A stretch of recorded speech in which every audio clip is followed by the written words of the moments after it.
All right, this video is going to go over creating matrices and then also how we can use those to solve a system of 2x2 equations. So here is a system of equations right here. And we can write this as an augmented matrix is what this is called, where we just use the coefficients, we just use the numerical values. And then I say that that's like an equal sign by putting that straight bar in there. You can also just write the coefficients. I don't know why my pen's not working. You can just write the coefficients like so. And you can write the matrix kind of like this.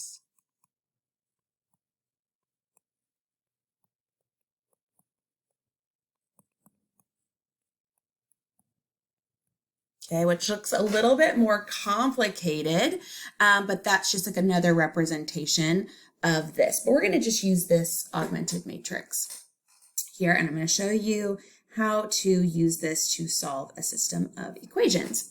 So I'm going to write this system here in an augmented matrix just by using the coefficients like so.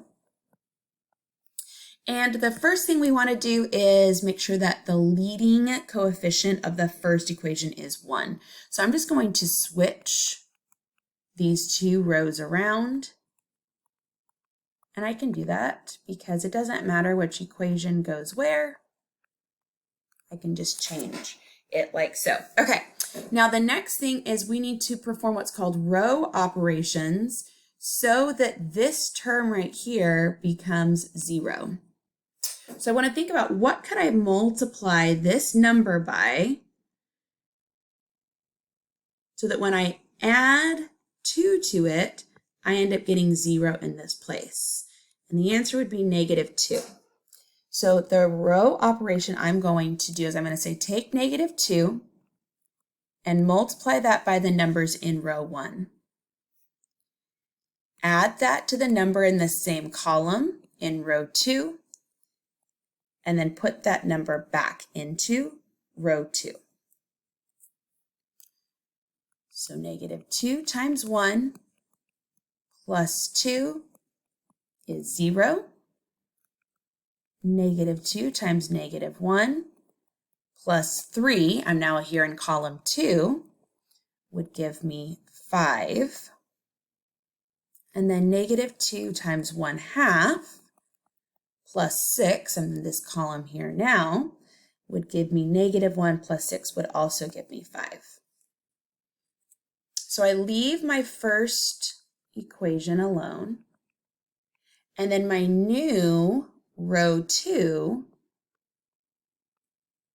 is filled in with this here.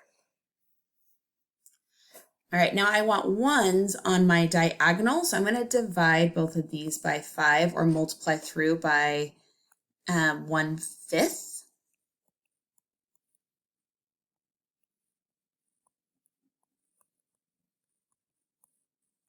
And this then tells me that one of my second variable, which in this case is y, so 1y must be equal to 1 just because of these numbers here, or y must be 1.